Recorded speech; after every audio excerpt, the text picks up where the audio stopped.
What if extraterrestrials aren't travelers from the distant stars, but intelligences that exist beyond physical reality? Tonight, we explore a radical perspective that challenges physical ET theories and dives into consciousness, dimensions, and the true nature of non-human intelligence. Welcome to ParaTruth.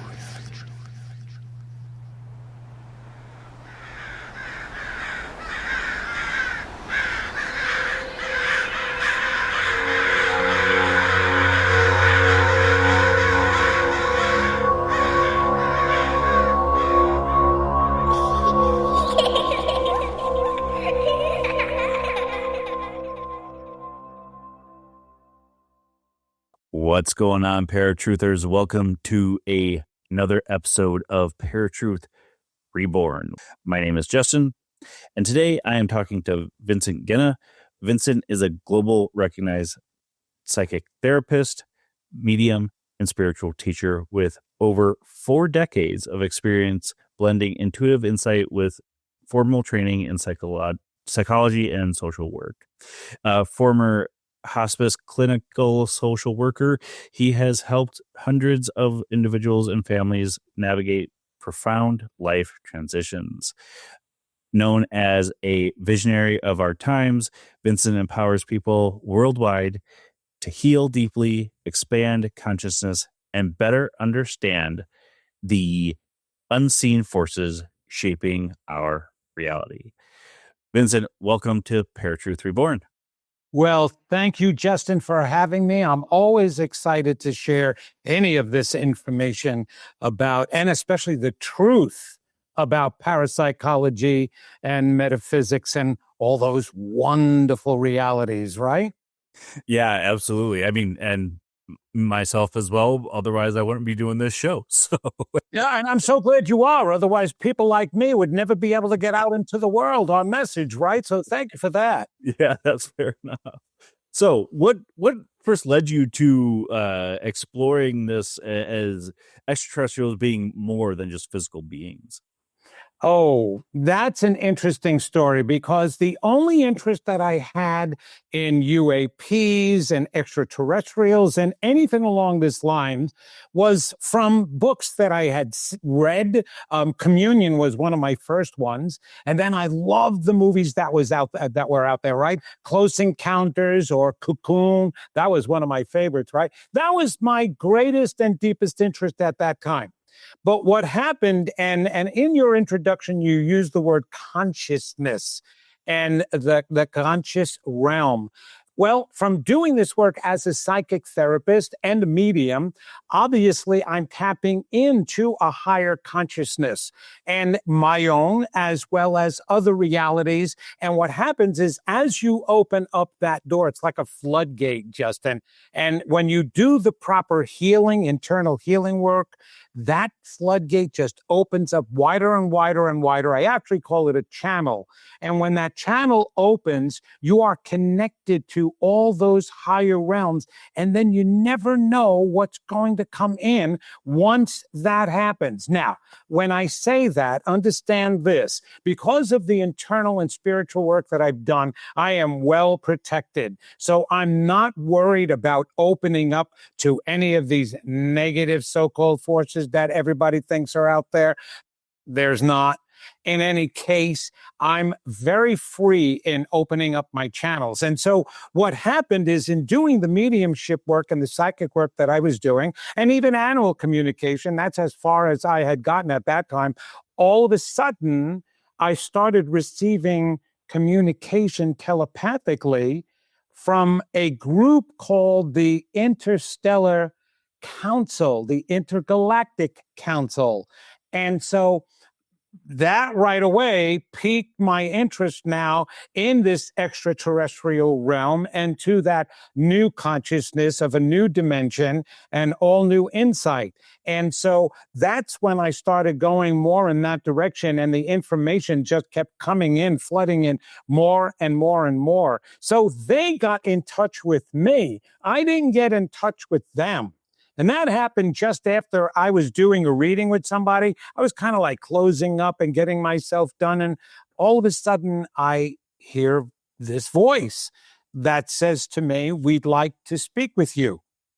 Now, normally, if I'm getting a spirit connection, I feel, I see, I hear, I know, I use all my senses. I'm a clairol person. I used to use clairol when I was younger and didn't want the gray hair. Now I'm clairol as a psychic medium, okay? And so normally I would know that that was a deceased loved one or a guide or somebody along those lines, even the angels or anybody else who wanted to talk with me. But this was different. This was a further, deeper of another universal kind of voice to me. And so I was like, okay, who's we? And that's when they introduced themselves. It was actually one voice speaking as a group saying, "We are the Intergalactic Council." And now, I know people are going to go nuts when I say this. I was not a Trekkie, a Star Trek fan. I'm more of a Star Wars fan. That was later on. I watched a lot of the episodes, though, and I certainly went to all of the Star Trek movies. But the Intergalactic Council, that to me was one of those Star Trek episodes, or a couple of them, many of them, matter of fact, I'm sure. And I was like, well, what is the Intergalactic Council? And this being told me that there is actually a group made up of spiritual beings. Now, they told me they were in spirit, which means that they were not incarnate in physical form. They're in that dimension that we all go to once we leave our physical form. So they are not even light beings as much as they are just in spirit, not incarnate, no physical energies, pure energies. Okay. And so they said that there is an actual representative from each universe that makes up this council that helps guide the souls to and through their different incarnations and also keeps them from going to places they shouldn't go. Well, that in itself really interested me. But that's how this all started, Justin. I'm telling you, just it hit me. Well, so that fascinates me on multiple levels, but something that happened to me a couple of years ago now. I talked to a friend of mine who is also a medium, and I'm a medium. I'm just not. I've never trained myself enough to actually understand messages, or even like I can't get my brain to understand the difference between my subconscious or my inner voice compared to spirit.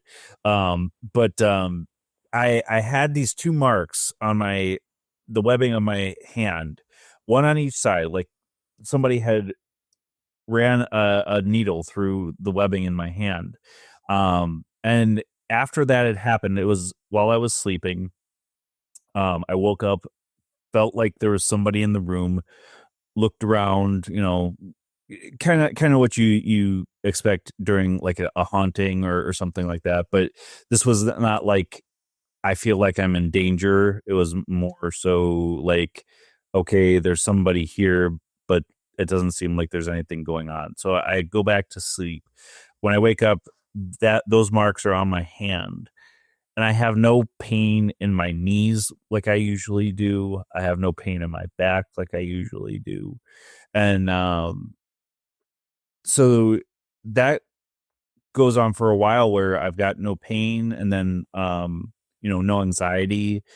And then after a while it kind of went away where I was having those aches and pains again. My anxiety has still kind of been better.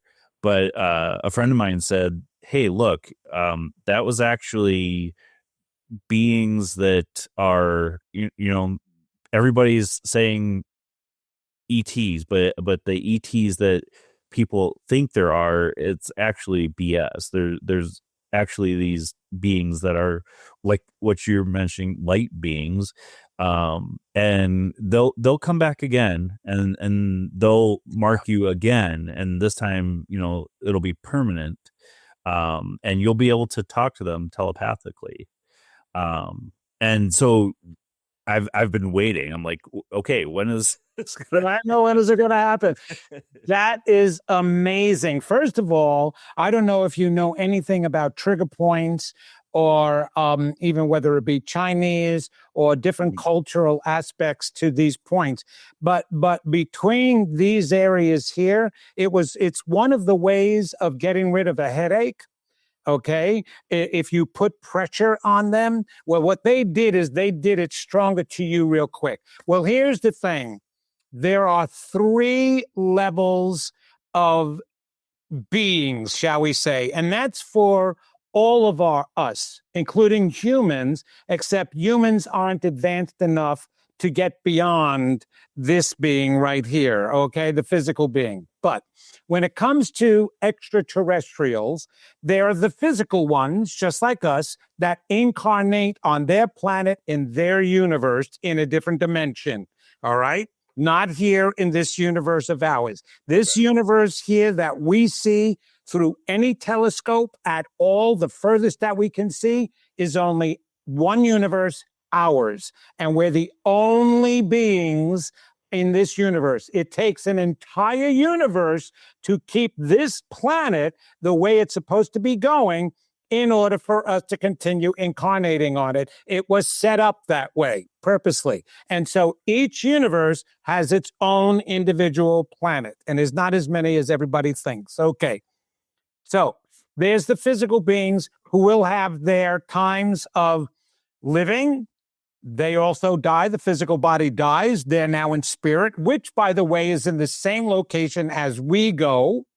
All right. In that location there's also levels of dimensions, and there's more advanced souls that are on the higher dimensions, and everybody else is trying to evolve up to those dimensions. Okay. So we all go there. That's the physical. Once they're out of body, they've died. Now they're spiritual. They're spirits. That's who, as a medium, we talk to as spirits on the other side. Ghosts are also spirits, but ghosts are those that are trapped in the earthly dimensions, dimension 4, 5, 6, and possibly 7, right here. Heavenly dimensions go on beyond that, okay? So those are spirits, deceased loved ones, ascended masters, the God source, all of those, your higher soul, are all in that spiritual realm. Then there are the light beings.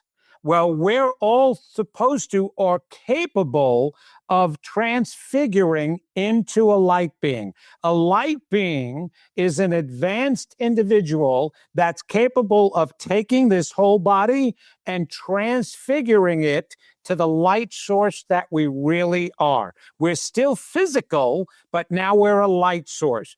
Those orbs, the majority of orbs that people are seeing, Christopher Bledsoe Sr., absolutely becoming one of the most famous people that has the most documented scientifically of bringing in and seeing and connecting with orbs. They're all transfigured light beings. Back in Egypt, they were trying to teach that. The whole point of the pyramid and the sarcophagus inside the pyramid. The esophagus is something else. I was talking to somebody about that recently. That's over here, right? That actually creates a high energy and is meant to help people transfigure into light beings. Well, it's really interesting because in Jesus's journey, it shows in the Urantia and other writings that he traveled to Egypt. Well, what did he go to Egypt for? He wanted to see the Sphinx and the pyramids before he was crucified. No, he was learning transfiguration. Why? Because he was going to use it 3 days after he was murdered, okay, and killed. That's what Jesus did. He transfigured into a light being, okay? So we're capable of doing that. So then these ETs can come down in orb form without spaceships They're very advanced. They advanced to that. And in our generation, Justin, they advanced to that because before that, they were still traveling here in ships. That's how they got here. Okay. But now all of a sudden, you see them more in this light form, in this orb form. Well, they can just turn themselves right back into physical beings while they are here, and then go back into light beings, go through their dimensions, and get back home in a flash. All right. So that's chances are what you experienced is one of those extraterrestrials who came here as an orb, a light being, a transfigured light being, came to help you and heal you, and then left and was wanting to give you a taste of that for several reasons. Like, why do they choose some people over others? Well, I have to understand why they're coming here to start with. First and foremost, and only to help us. They are all benevolent, not malevolent. There isn't a malevolent ET around. Albert Einstein knew that. He said that in order for any being to escape their universe, they would have to have command of spiritual principles. So if you have command of spiritual principles, you're not going to be harming anyone. You're only going to be loving and helping them. As a matter of fact, what's very interesting, and recently, and I'm talking just the past few years, if anybody has heard the story of Jake Barber, if you don't know the interview of Jake Barber, look him up on YouTube because he's there, where he interviewed his job. He worked for the government contractually in collecting downed UFOs or UAPs, which is what they're calling them now. In other words, for the government, wherever there was a sighting of a spacecraft that crashed, his job was to go and collect it. Well, on his journey to collect one, he got close enough to it that all of a sudden he felt like he linked up with another being. And all he felt was pure love and beauty and joy. He also felt sadness, obviously, because that entity just crashed, and knew he felt actually a female energy, that she was not going to live long once she crashed here. She was probably injured, but he felt pure love that he cried. He cried while he was flying there to collect this craft, because when you tap into those beings, you feel nothing but pure love, because that's what it means to be spiritually advanced. So they are here helping. Way back when, 11,000 years ago, they helped us. Now, this is on record from scientists. They now know that there are two human DNA strands, one from Neanderthal, one from modern man.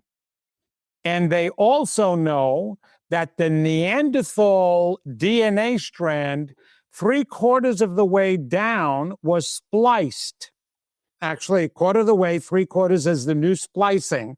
And there was a new DNA spliced into part of the old DNA, now creating modern man. And history, and if you really read deep into it, you will learn that modern man appeared on Earth just about over 11,000 years ago, spontaneously. So it didn't evolve. We didn't come from apes. That's where the Neanderthals stopped. And the reason why they did this splicing is to hasten our evolvement. They knew we were going to be taking a really long time to go from Neanderthal to modern man if they didn't help us. So we are mostly hybrids, if you want to say it that way, okay? Then after that point, as humans, we started creating such diseases and viruses and bacteria that were attacking our bodies quicker than the body was able to evolve to heal it. This body can heal almost anything. I mean, you think about it, the viruses that we get that are floating out there on a daily basis, the immune system is incredible, right? What makes that all work? Well, there's viruses been in the air since the beginning of time. Everything was created from microscopic, amoeba all the way up to the biggest animal, right? That was all here on this planet. So they needed to help us evolve quicker so the body would not be completely destroyed. So they started abducting some people. Yes, most of the time they abducted those non-important beings. They weren't famous people. It's amazing how no superstars were ever actually abducted, right? They left them alone. It was always some people in some far off place that were abducted. Why? Because they were testing the genes, the DNA, trying to modify the genes to help us. Recently, there's a whole story about Skinwalker Ranch, right? Where the cows were mutilated. Well, they weren't mutilated. They were dissected. A matter of fact, the scientists have even stated that when they looked at the cows that were killed and were missing parts, that it looked like they were scalpeled. And a scalpel was used to cleanly cut portions of the cattle. Why were they doing that? What are they telling us is one of the worst foods for us to eat because it's we're going to have a heart attack after a big meal with it? Red meat. Why? Why all of a sudden we can't eat red meat? We've been able to eat meat since the beginning of our existence. We started with grains and berries, and then as soon as we learned animal husbandry, we started eating meat more because it tasted really good. We were getting the nutrition we needed. We have the taste buds for it. Now all of a sudden it's killing us. Well, they're not about ready to hoist up a cow on their spaceship, so they'll take pieces of it. They will do research on it, try to figure out what it is, and then help us that way figure out how to combat what we are picking up from that red meat. They had no problems with chickens and stuff. You can take a chicken on a craft. I can even fit a chicken in a Volkswagen Beetle. You know what I mean? One of those old little itty bitty ones. I think even a mini car. Yeah, you can fit a chicken in there. But those spaceship boats are even bigger than that. Well, in any case, they got all of that to help us. Now, why come to a person like you and help heal you and not other people? Because you're going to put out the experience in a positive way. When I ask them, why are you coming to me and feeding me this information? They said, we know that you respect us. And because you are a speaker and a public figure, you're going to put out the positive version and understanding of who we are. And so that's what needs to be done now. The public needs to be educated. But those are the three levels. I know that was one question. And of course, I tell a whole story to answer one question. But those are the three levels: physical, spiritual, and then transfigured light beings. That's who we can be too. We're supposed to learn that we can do that. Okay. Now, something that has been going around the paranormal communities and even some mainstream is 3-Eye Atlas. Oh my God, I knew you were going to ask that. Not even being a psychic, I knew you were going to ask that. But what is it, or what has been communicated to you what 3-Eye Atlas is? It's so funny, but there are always going to be people in this field, paranormal field, that, number one, are going to exploit things in order for their own gain. Number two, are going to exaggerate. Number three, are going to see something negative in anything positive. But I'm going to ask your listeners and those who are watching right now, let's use a little deductive reasoning like Sherlock Holmes. Right. I just finished saying, and even if you didn't know this, you can admit that between the type of craft that they fly around in, the orbs that they're transfiguring into, these are pretty highly evolved beings, right? They're pretty expert at what they do already. Okay. So that's part one. Three-Eye Atlas is a big giant, what appears to be a rock or an asteroid, comet, whatever. Pretty big, actually. Okay? That's two. Can you imagine an advanced being who's been flying here in an advanced technological spacecraft or transfiguring, going through different dimensions, even being able to dematerialize and fly through mountains, coming to the Earth in a big, giant friggin' rock? Oh, wait, I hear them now. Vince, they're trying to hide themselves. Oh, so this advanced being who's been coming to the Earth over 11,000 years and even later than that, don't know that we would be thinking that they're going to disguise themselves? And even it's been said they've been ducking out. It's been the path has been erratic at times as if it's trying to hide. Oh, this advanced being is now not thinking that we, the less advanced, primitive being, is knowing that they're hiding on us. Okay, can that sound like some of the most ridiculous theories or hypotheses or ideas or opinions out there? Let me tell you what this big asteroid is that they did tell me. Yes, it is from a deeper part of our universe, a part that we have never seen before.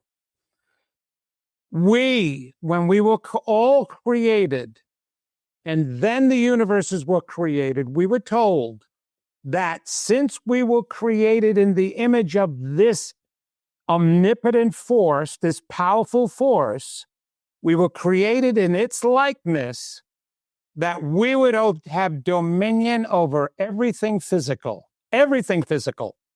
including any of our bodies.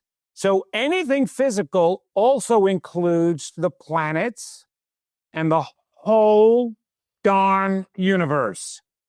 Okay? That asteroids we manifested from all the hatred, negativity, bombing, killing that we are doing on this planet. We are bringing in literally the chance of our own destruction. By the way, who are the ones that sent the comet here on Earth in order to level out all the dinosaurs so that modern man can appear? Because we could not live on this planet with the dinosaurs. They were overrunning it. They would have eaten us from the first moment that we came out of a cave. Okay, give me a break. Yeah. All right, so they had to be wiped out. That's already shown that humans and dinosaurs never lived on this planet at the same time. Okay, who do you think did that in order for us to incarnate here? We did. We're co-creators. We sent the asteroid here. But because we are so archaic and primitive, we're not even realizing what our capacity is as unlimited, powerful beings.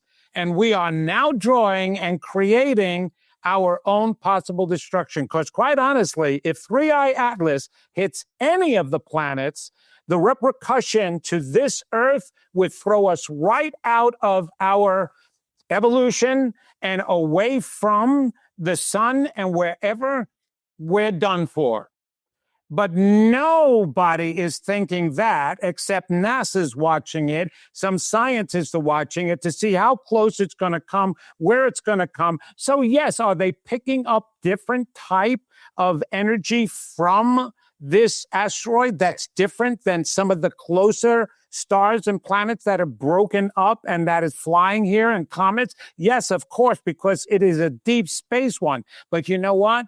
We're in deep trouble, and we've been that way for a while. And it's year after year after year. It's not just time period after time period that we have a crisis. It used to be that we had a crisis, 10, 20, 30 years would go by before the next crisis. We get our stuff together, we pull up our pants and get everything built, and maybe we learn some things. No, it's not. It's crisis after crisis after crisis. And we think just because there's this, that we are technologically advanced, or this.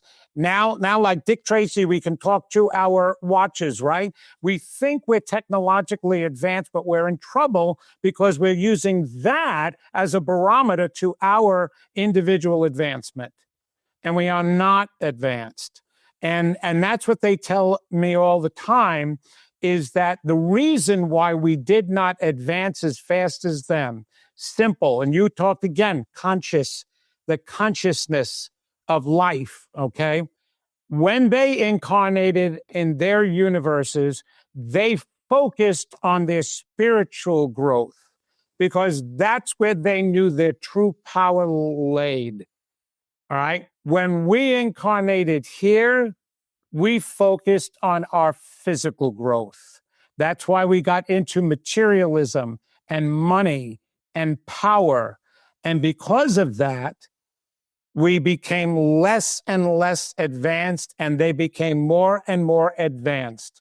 So to them, this object is nothing. They can actually steer their spacecraft by becoming one with it telepathically. That's why you always see them with the big heads, the majority of them, the grays, the tall ones, all that big heads, big eyes, little mouths.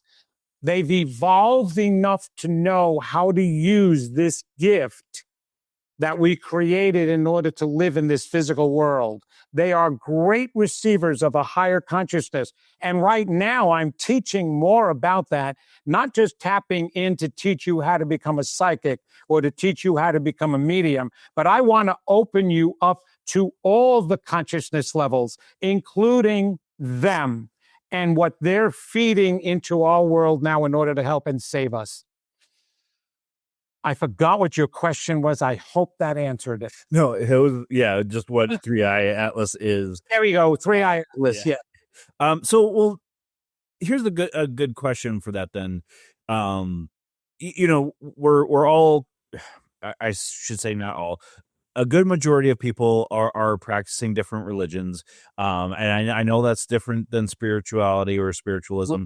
Now, even those people that are practicing religion are not a good spiritual, at least, sense. So what, from their perspective, what is becoming spiritual or being aligned with your spiritual self? What does that look like? That's a great question. First of all, spirituality, let's define what it is. It is your understanding of who you are as a being, your relationship to others, and your relationship to this earth, and your relationship to a higher force. That's what spiritual concepts incorporate, all of that understanding. Religion was humans' way, and it was actually man's way, literally man, interpretation of how to practice and teach those spiritual concepts. And they became very corrupted and changed throughout time and history, because the words that we read today aren't even the actual words that the wise people wrote that had these understandings, right? And so it's been translated through time, and it's gotten very warped and so very diluted. spirituality and religion now, it's kind of separated itself because they always teach about an outside deity and being. God is outside of us. We actually made him into more of a physical feature like us, with the white hair and the beard and human, right? And all of that, rather than making us our image into his, because we couldn't figure out what that image looked like. When we came here, we forget everything. We forget everything about our spiritual nature until we can tap into it and learn to tap into it and awaken it, okay? Well, that separation is what caused all of the problems, because the more we separated ourselves from this force, the less we felt that we were important, that we were special, that we were magnificent, that we were divine, and most important, that we were loved. Love is like the force, the total force of the spiritual body as well as the physical body, okay? Because it does have an effect on us. Those people who do not feel love actually change their biology because, again, that dominion over everything physical aspect. So you have to understand that though you may be, and there are good people practicing religion. Now, here's my theory. I don't believe that religion makes a good person. Right. I believe that a good person makes religion look good. Mm-hmm. Okay. And so, because if that was the theory, if religion made people good, then we wouldn't have those condemners who profess that they are deep spiritual Christian beings, because they don't do anything in accordance with what Jesus taught. They do what they want to believe Jesus taught, right? Their own interpretation. So religion doesn't make a person makes religion or spirituality. It's not a great shift, because I've worked, and even now, I've done thousands of readings for people, and so many of them, and even my students and those I've spoken in front of, that said that they were either really Catholic or Jewish or just Christian in general, even Muslim, can understand when I'm teaching it in the way that I teach and I speak it as a spiritual concept. I can understand that. I can understand that. And when I use the right words, look, if you go to a person who's a Catholic and you tell them that you're psychic, all right, they're going to, think that you're the devil. Then actuality, they're all wrong about that to start with. It was again, one of those teachings that was a misinterpretation. Jesus did say in the Bible, in the New Testament, do not seek out a necromancer. Do not seek out a necromancer.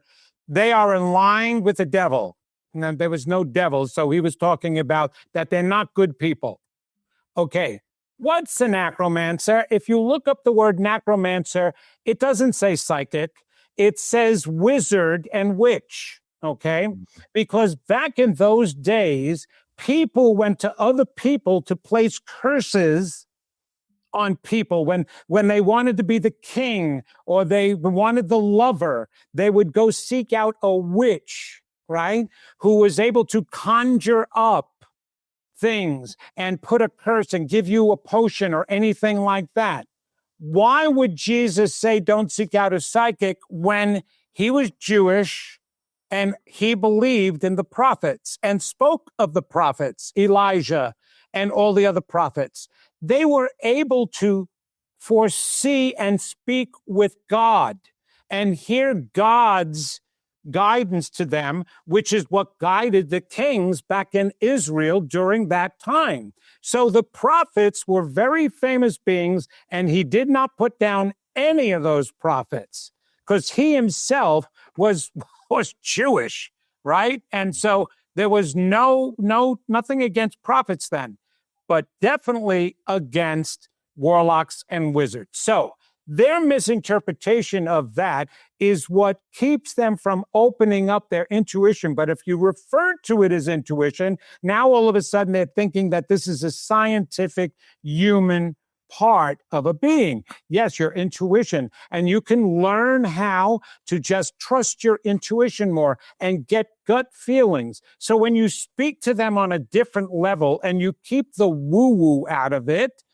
they can very easily transition over to the spiritual realm. I've got that. But let's face it, there are some habits that are ingrained, like I refer to Yahweh, Yeshua, all of them, Elohim, as God. I say God. I just say God because that was my Catholic upbringing and what I was used to. A lot of spiritual teachers that I know today still have a practice of saying God, wear a cross, whatever, within them. That doesn't mean that they now have narrowed down their beliefs or they're throwing away some of spirituality or metaphysics. They're just incorporating it into what they already know. And that's the other part is metaphysics. That has also got a bum rap for that word. Metaphysics means beyond the physical. That's all it means. But because of New Age, that really, yes, it opened up a doorway of new understanding and consciousness for people, but it also made things negative and they put labels on that word metaphysics, right? Psychics come from, mediums come from. You're talking that you can converse with God directly. You're a heathen, or that you can manifest anything you want in your life. No, God gives that to you. You're a heathen, right? So the concepts, depending upon the way they're taught, is going to determine how a person can now believe, whether they are skeptics, atheists, or any other religion.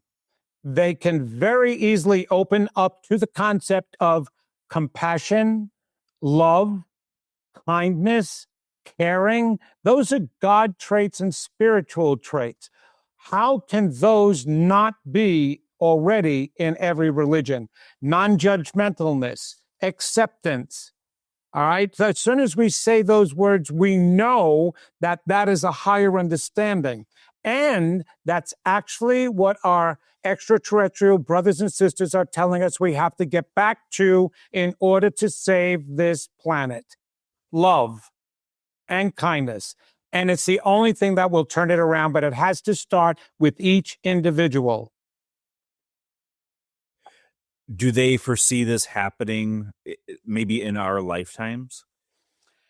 Nobody foresees anything happening anymore, quite honestly. I have asked the highest of high, the advanced, the ascended masters, God itself.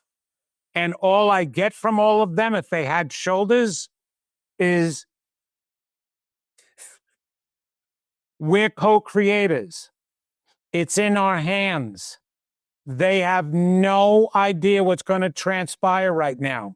The only thing that God does know was the beginning and the end. That's why he calls himself the Alpha and the Omega, because that's what it created, the beginning and the end. He wanted a guarantee that eventually everything would be okay. The interim, because we're co-creators, he left over to us. And so whatever we do with this, look, everybody has to know, listen, I always sound like Debbie Downer and Negative Nelly over here, but you cannot heal what you don't see needs healing. So I point out what needs to be healed. But don't get me wrong. We are, in the end, going to be fine, incredible, and well. It's been written about in the book of Revelation. Wherever we end up over there, it's going to be fine. Okay? It's not over there that we need to worry about. It's over here that we need to worry about because there's too much suffering. There's too much hurt and too much anger, which is begatting and causing more anger and more outlashing. I've always taught that you can look at a person to the level and the degree that they are lashing out at their brother and sister is the level and degree that they've been hurt and despised themselves. Because you can never externalize what you don't feel about yourself internally. That's why I always teach self-healing to grow anything, to grow consciously to grow that awareness and a higher awareness, you must heal yourself from those pains. They've been passed down from generation to generation. Just because two adults wind up expecting a child doesn't heal them automatically, so they no longer damage the child that they're going to be raising. They're going to pass down whatever issues they have. That was actually my advice when I was a psychotherapist and practicing couples therapy. And the two would come in and ask, we want to have a family.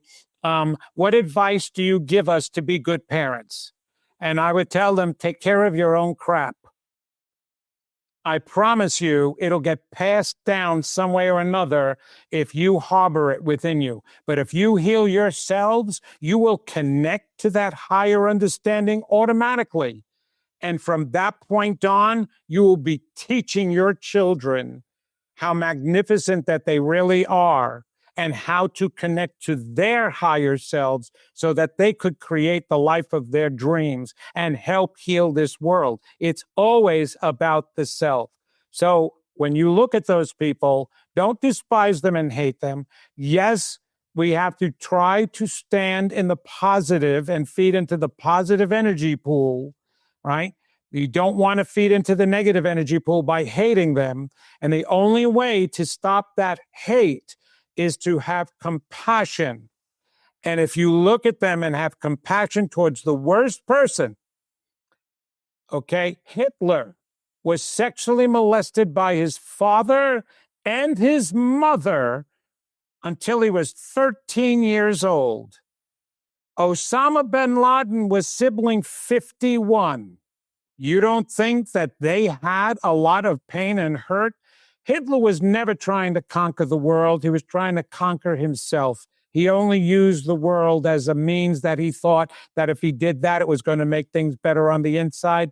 Never did, obviously, right? Same with Osama bin Laden.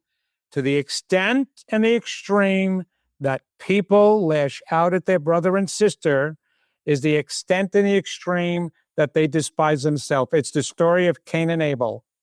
Why did Cain kill Abel? He didn't feel connected to Adam and Eve, to mom and dad. He looked at his brother and he thought that mom and dad loved him more.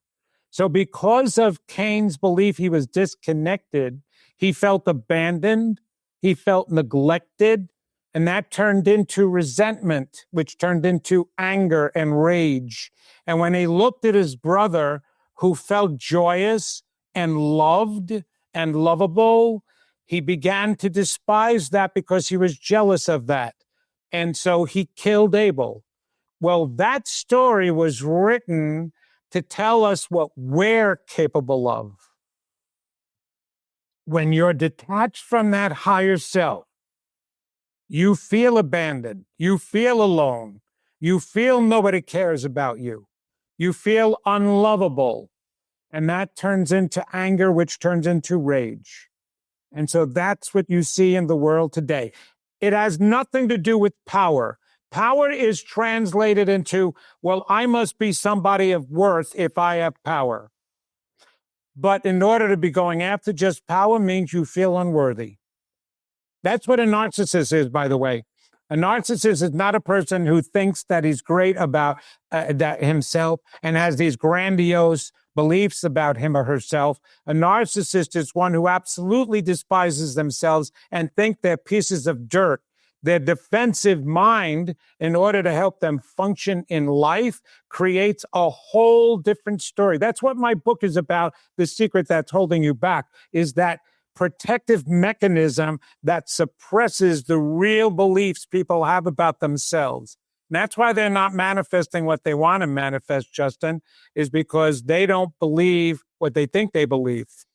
Our extraterrestrial brothers and sisters are trying to help us awaken. So don't be surprised that one does show up real soon for you. Accept more and believe more, and don't be afraid, and welcome them. And you can learn how to actually communicate with them and bring them to you.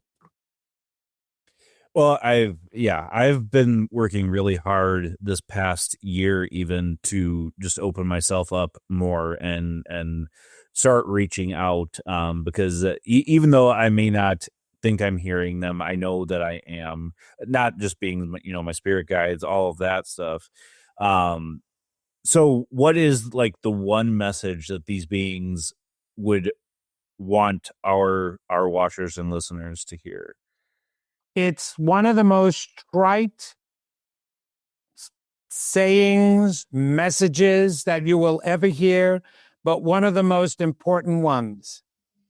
Before you can believe in anything else, you must believe in yourself. Believe in and love yourself. That's the starting point. And you need to do the work that helps you get to that point. My message and my ways of doing it are very simple principles, but they're very difficult practices because they're so ingrained. We're so ingrained with the I'm not good enough, I'm not deserving enough, I'm not worthy enough, I'm not lovable enough, I'm not likable enough, any of those I'm nots, right? And all they say is it starts with self-belief and self-love. That is the principle of all spiritual aspects. You cannot even know the God force until you know yourself first. That's why you can't just practice it outside of yourself. You have to practice it within yourself. That's their greatest message. The second part of that greatest message is when you do that, you will automatically extend that understanding out onto your neighbor. As a matter of fact, their message is exactly the same as Jesus's message was on the night of the Last Supper and his last day when he was arrested. He said, "My two highest commandments are love God with all your heart and all your might, and love your neighbor as you love yourself." Well, those words were actually changed and alterated because he spoke in Aramaic language, and it's almost impossible for us to get a true translation. But what he really was saying is love the God you are and connected to with all your heart and your might. And as you love yourself, you will then love your neighbor. And that's the message that we need to understand to get anything done here and healing here. Because when you've got two or more people gathered in that understanding, in that light, in that name, there's where power will be. And you can see that at any event that you go to. You can maybe on your end, while you're doing this, you're putting this out there to your watchers, your viewers, and your listeners, right?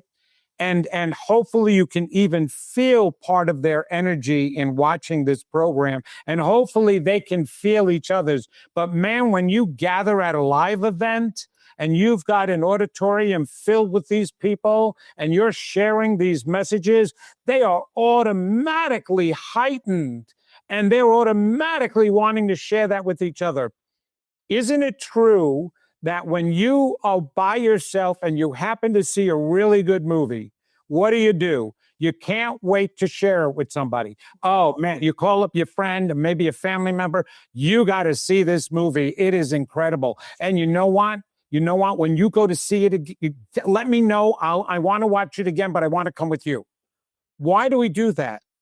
Because not only can we experience our own joy, all right, we can experience somebody else's too. And so we want to be there and share in their experience of that incredible movie. So if we do that on that level, could you imagine what we do on a higher level?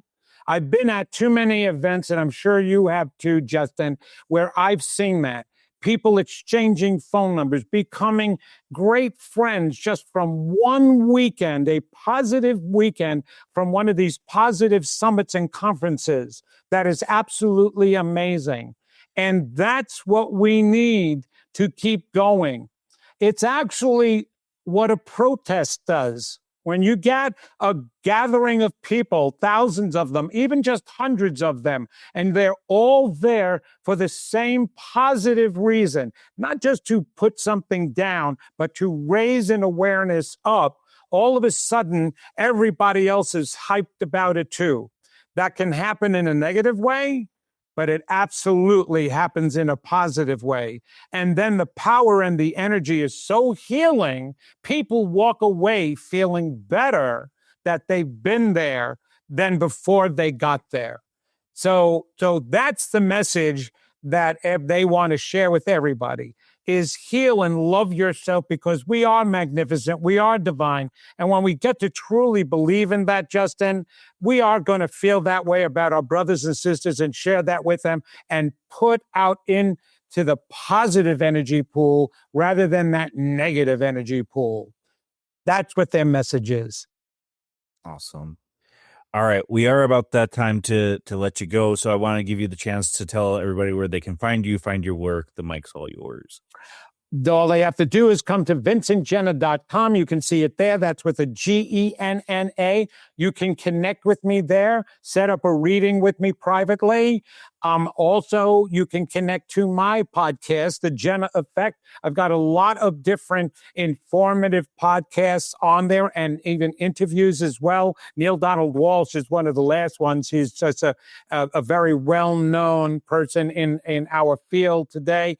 And so there's all ways of connecting with me.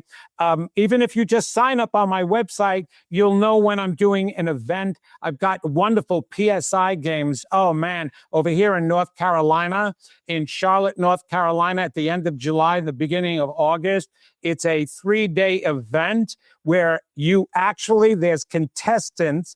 Yes, there's psychics, there's mediums, but you will see them in a scientific testing format, see the abilities that we have just through those people. And then there's amazing speakers. I'm going to be there myself, giving a lecture, a workshop, and you will experience things you've never experienced before to give you an undeniable evidence that you are more than just a physical being. So connect with me at vincentgenna.com.